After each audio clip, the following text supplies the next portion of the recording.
এতদিন বাজার থেকে এঁচড় কিনে রান্না করে দেখিয়েছি, আজকে গাছ থেকে টাটকা এঁচড় কেটে রান্না করব। এই দেখুন গাছে কত সুন্দর এঁচড় হয়েছে। এই দেখুন উপরের দিকে এঁচড়টা দেখুন, আর কচি কচি সবুজ রঙের এঁচড়। আমাদের বাড়ির পাশে কাকুদের বাড়িতে এই কাঁঠাল গাছে এঁচড় কাটতে চলে এসেছি। তো কাকু বলেন অনেক এঁচড় হয়েছে বৌমা, একটা কেটে নিয়ে গিয়ে রান্না করো। তো আজকে চলে এসেছি এঁচড় কাটি, কেটে এঁচড় দিয়ে আজকে বানাবো এঁচড় চিকেন, আর সাথে আরও দুটো রান্না থাকছে। আগে এঁচড়টা কেটে নিই। প্রত্যেকটা এঁচড় এত সুন্দর আর সবুজ।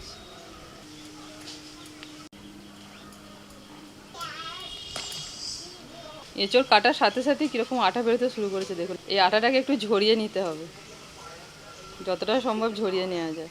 কথাতেই আছে কাঁঠালের আটা লাগলে ছাড়ে না, জামা কাপড়ে লাগলে আর ছাড়বে না।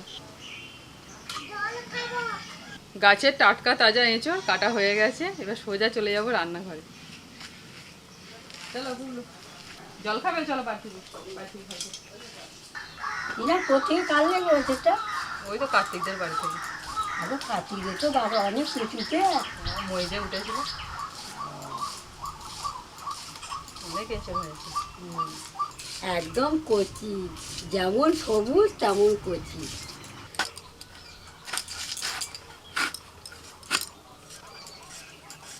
এবছরের মতো এঁচড় খাওয়া আজকেই লাস্ট। এরপর এঁচড় কিন্তু আর খাওয়া যাবে না। আস্তে আস্তে এঁচড়ের মধ্যে এবার পোয়া আসতে শুরু করে দেবে, এঁচড় বড় হয়ে যাবে, কাঁঠালে পরিণত হয়ে যাবে। আজকে সেজন্য বানিয়ে নিচ্ছি এঁচড় চিকেন, আর সাথে থাকছে গরম গরম ফুলকপির পকোড়া। বাবা বাজার থেকে ফুলকপি পাঠিয়েছেন, কি করবো, তাহলে একটু এঁচড় চিকেনের সাথে ফুলকপির পকোড়া করি। আর সাথে থাকছে ঢ্যাঁড়স ভাজা। মাংসর সঙ্গে আর এঁচড়ের সঙ্গে মিলে এত সুন্দর স্বাদ হয় না, না খেলে তোমরা বুঝতে পারবে না। ফুলকপিটা বাবা পাঠিয়েছেন, ফুলকপিটা দেখে কিন্তু একবারও মনে হচ্ছে না যে এটা গরমের ফুলকপি, মনে হচ্ছে যেন শীতকালের ফুলকপি, এতটাই টাটকা। যদিও ফুলকপিটা আজকে না, ফুলকপিটা বাবা এনেছিলেন কালকে। আজকে রান্নাটা করছি। কাটতে কাটতে আরও ভালো বোঝা যাচ্ছে ফুলকপিটা কত সুন্দর। দেখুন ফুলকপির মধ্যে কোনো কিচ্ছু নেই, পরিষ্কার। কাটার কাজটা মোটামুটি হয়ে গেল, এবার একটা বাটনা বাটার আছে।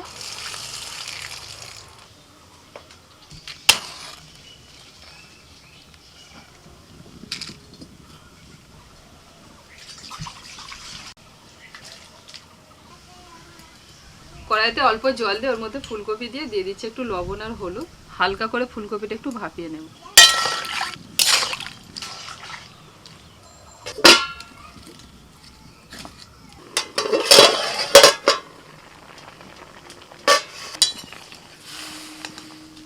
ফুলকপি হালকা করে ভাপিয়ে নিয়ে জলটা ঝরিয়ে তুলে নিচ্ছি।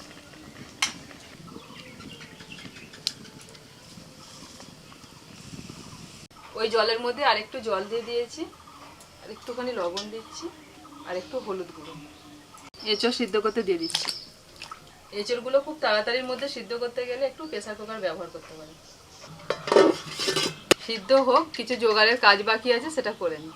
গোটা জিরে, অল্প একটু মৌরি, আর সাথে হচ্ছে একটু গোলমরিচ, গোটা গোলমরিচ একসাথে ভিজিয়ে রেখেছিলাম, এখন বেটে নেব।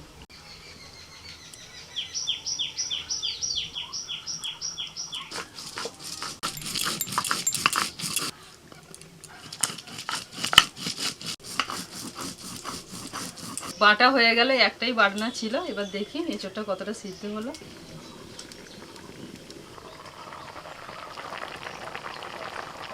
সিদ্ধ হয়ে গেছে।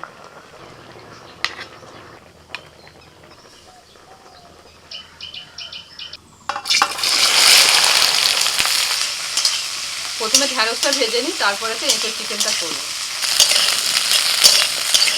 ঢ্যাঁড়স কাটার আগে ভালো করে ধুয়ে ঢ্যাঁড়সটাকে আমি রেখে দিয়েছিলাম, জলটা শুকিয়ে যাওয়ার পর ঢ্যাঁড়সটা কেটেছি।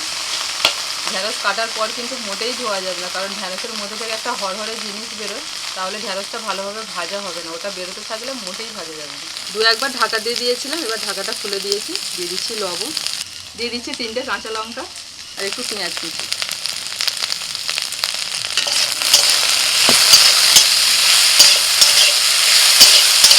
নাড়াচাড়া করতে করতে ঢ্যাঁড়সটা ভাজা হয়ে গেছে, কিন্তু রঙটা সবুজ আছে। ঠিক এইরকম করে ভাজতে হবে। ঢ্যাঁড়সের তরকারি তো অনেক খেয়েছেন, এরকম গরম ভাতে ঢ্যাঁড়স ভাজা খেয়ে দেখবেন, দারুণ লাগে।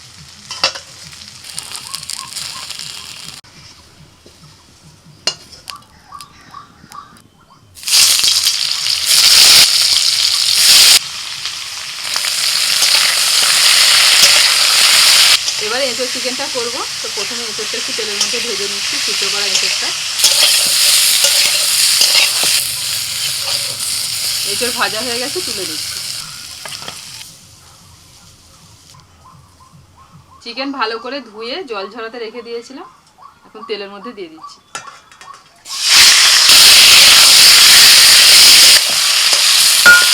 একটু হলুদ দিয়ে লবণ, 2 মিনিট মতো চিকেনটা ভেজে নিয়েছি, এবার তুলে দিচ্ছি।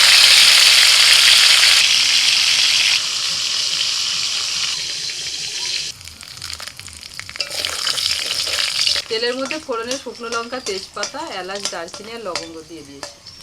ফোড়নটা হয়ে গেছে, দিয়ে দিচ্ছি পেঁয়াজ কুচি।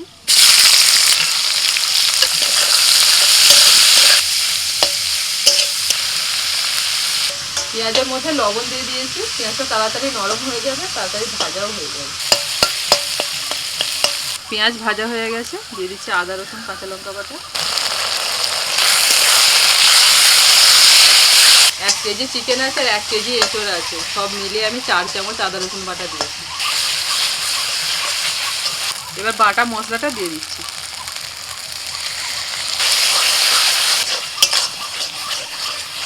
হলুদ গুঁড়ো, কাশ্মীরি লঙ্কার গুঁড়ো। মশলা কষানো হয়ে গেছে, প্রথমে আমি একটু হালকা করে ভেজে নিয়ে চিকেনটা দিয়ে দিচ্ছি।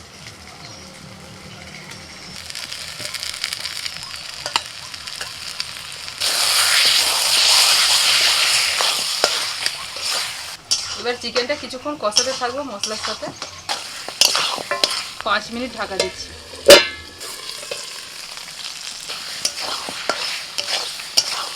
ফেটে নিয়ে টক দই এবার দিয়ে দিলাম, 4 চামচ টক দই দিলাম। টক দইটা একটু লবণ দিয়ে ফেটিয়ে নিয়েছিলাম, নাড়াচাড়া করে কিছুক্ষণের জন্য ঢাকা দিয়ে দিয়েছিলাম। আস্তে আস্তে দেখুন চিকেন থেকে জল ছেড়ে দিয়েছে। এইভাবে আস্তে আস্তে চিকেনটাকে কষিয়ে নেব আরও 10 মিনিট। চিকেনটা অর্ধেক সিদ্ধ হয়ে গেছে, এবার এঁচোড় দিয়ে দিচ্ছি।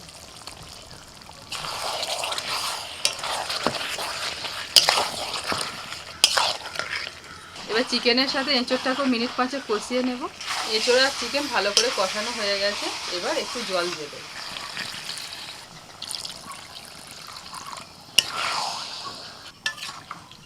মাংসটা হয়ে গেলে ফুলকপির পকোড়াটা করব, তো তার জন্য এখানে বেসন ফেটিয়ে নিচ্ছি। বেসনের মধ্যে চালের গুঁড়ি, হলুদ গুঁড়ো, একটু লঙ্কা গুঁড়ো, আদা রসুন কাঁচা লঙ্কা বাটা আর একটু জিরের গুঁড়ো একসাথে দিয়ে একটু ফেটিয়ে নেব।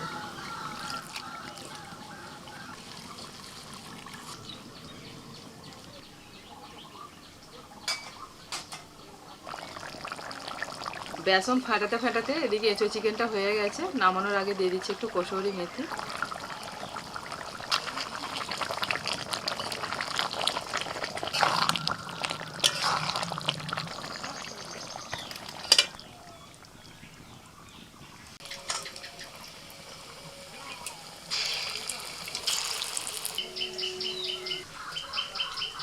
কড়াইতে সাদা তেল দিয়ে, তেলটা যেই গরম হয়েছে আমি পকোড়া ছাড়তে শুরু করে দিয়েছি।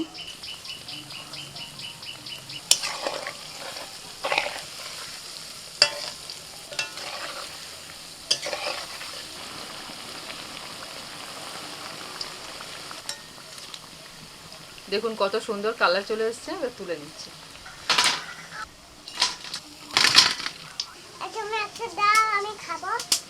পকোড়া খাবে? আচ্ছা দাঁড়াও, আমি চলে এসেছি শেষকালে মেকআপ দিতে। জোর খিদে পেয়ে গেছে আমাদের সবাই, বুবলু সোনার তো খাওয়া হয়ে গেছে। আমি কৃষ্ণাকে বললাম তুমি এবার সরো, অনেক কাজ করেছো, এবার একটু গরম আছে বাবু। হ্যাঁ দেখো এখানটা বসো, তো এখানটা বসো দেখি না, দেখো তো পারো কিনা খেতে। না খাবো, হ্যাঁ বসো তো। হ্যাঁ এই যা এমনি বসে বললে ঠিক আছে। আমি যেন ভাত টাতগুলো আর কি ইয়ে করছি গো, যে আনবো ভাত টাত। আমাকে বলছে বাবা আমাকে নিয়ে যাবে না তো। আমি বলছি ইয়ে কী করবে এত রোদে গরমে, আমি একটু মাকে দেখবো। আচ্ছা আমি সেই দিদিকে একটা দেবো। আচ্ছা দিদি আচুন, ও বাতিতে দেবো। আচ্ছা দুজনে মিলে খাবে, এসো বস। ও আচ্ছা আচ্ছা চলে আসছে দিদির কাছে। ঠিক আছে কোনো অসুবিধা নেই, দেখিস না দেখবে এখন হবে, এখন হবে, জোরে জ্বাল না। তাহলে এইটাও দিয়ে দিয়ে শেষকালে সব দিয়ে দিয়েছি একবারে। মানে রান্না শেষ হয়েও হয় না শেষ, যেমন গরম পড়েছে সেরকম আমাদের রান্না শেষের দিকে এসে গেছে, আর কোনো চিন্তা নেই। খুব ভালো হয়েছে, একদম গর্বে বুকটা ফুলে গেল, মনে হচ্ছে না আমি রান্না করেছি। কে করেছে রান্না? ইয়েস, একদম।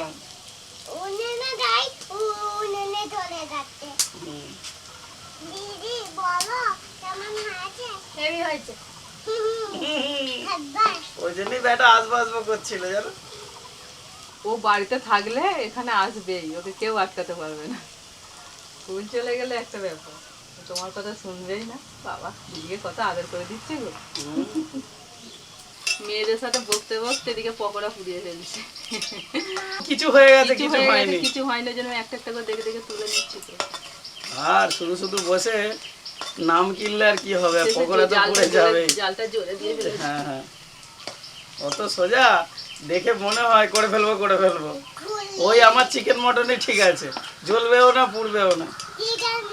হ্যাঁ হ্যাঁ, ওটাই তো ঠিক আছে। এই ব্যাস কমপ্লিট। আগুন ছাড়াই রান্না করছি। আগুন আগুন তো উনুন ওখানে, এখানে রান্না করছি দেখো। ওই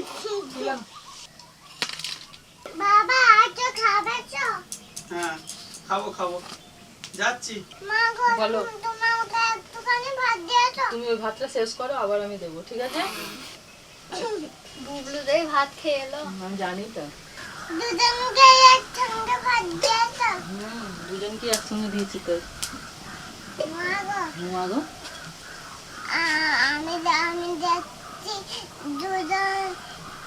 সবাই একসাথেই খাবো। বাবু পাতটা বাড়াও, তোমাকে চিকেন দি। Me please. হ্যাঁ কি বলছে? Me please. দেবো দেবো ঢেলে দিলে। দেবো, তোমার তোমার চিকেন ধুয়ে দিতে হবে। দাঁড়া এই চোদ্দা না বাবু না, দাও দাও, বুলুকে দাও, আগে বাড়িয়েছে।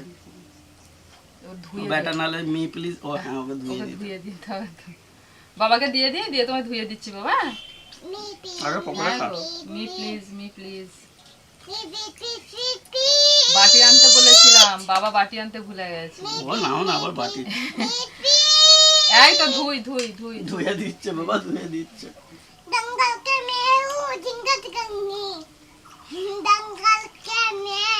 বাড়িতে বুবলু চিকেনের স্যুপ দিয়ে ভাত খেয়ে এসেছে। দেখো কেমন হাসছে, দেখো। দিয়ে তোমার চিকেন ধুয়ে দিচ্ছে। ও পকোড়াটা কি ভালো হয়েছে বলো?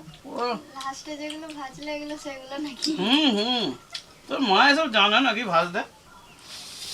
আগে পকোড়াগুলো বাবু খাও, আগে চিকেন দিয়ে খাই না। অনেকদিন পর গরম গরম পকোড়া বেশ ভালোই লাগছে। আমি ভেবেছিলাম তরকারি করবো, আমি যে না একটু না পকোড়া না করি। ঠিক আছে, তরকারি এঁচড়ের সঙ্গে মিক্সড করে হুম, এই তো তরকারি হয়ে যায়। ঢ্যাঁড়স কিছুটা আনা ছিল, ওই জন্য এটা এক্সট্রা ভাবে হলো, এটা হওয়ার কথা ছিল না। বাবা ছেলে দুজন মিলে বাজার হয় বাড়িতে, বাবার যেটা মন যায় নিয়ে চলে আসে, ছেলে যেটা মন যায় নিয়ে আসে। ঢ্যাঁড়সগুলো নিয়ে এসছে, আমি তো ঢ্যাঁড়সগুলো ভাজা করে, এগুলো বাবা এনেছে ঢ্যাঁড়সগুলো। মাঝখান থেকে কৃষ্ণা ঝামেলায় পড়ে যায়। ফুলকপি আর ঢ্যাঁড়স, আর এঁচড় আছে চিকেন বর্ণিতার বাবা, তো দুজনে রান্নাটাই করে দিই। তুই খাও চিকেন, খাও চিকেন ধুয়ে দিলাম, খাও। আসলে অনেক চাষিরাই চেনা জানা হয়ে গেছে তো, যারা বাজারে নিয়ে আসে জিনিসপত্র, এমন জোর করে দিয়ে দেয়, মানে আমাকে অতটা করতে পারে না। বাবাকে বেশি। বাবার সঙ্গে মানে পরিচয় খাতির বাতির অনেক বেশি, অনেক পুরনো বন্ধুত্ব। নিয়ে যা না, তোকে পয়সা দিতে হবে না, এরকম। মানে যদি বলে যে নেবো না, যা তোকে পয়সা দিতে হবে না, তুই নিয়ে যা। তো সেটা তো সম্ভব নয়, সম্মানের খাতিরে নিয়ে চলে আসে। আবার এত সুন্দর সুন্দর হালি হালি টাটকা জিনিস না, মানে প্রয়োজন না থাকলেও মনে হয় যে একটু নিই, আচ্ছা কালকে হবে, এরকম। এঁচড়টা যতটা ভেবেছিলাম তার থেকে কিন্তু ভালো হয়েছে।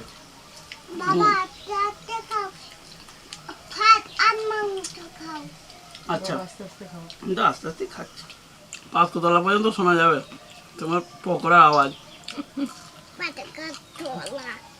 এই যে দাও তোমার। এক পিস দাও এঁচড়। আমাকেও এক পিস দাও।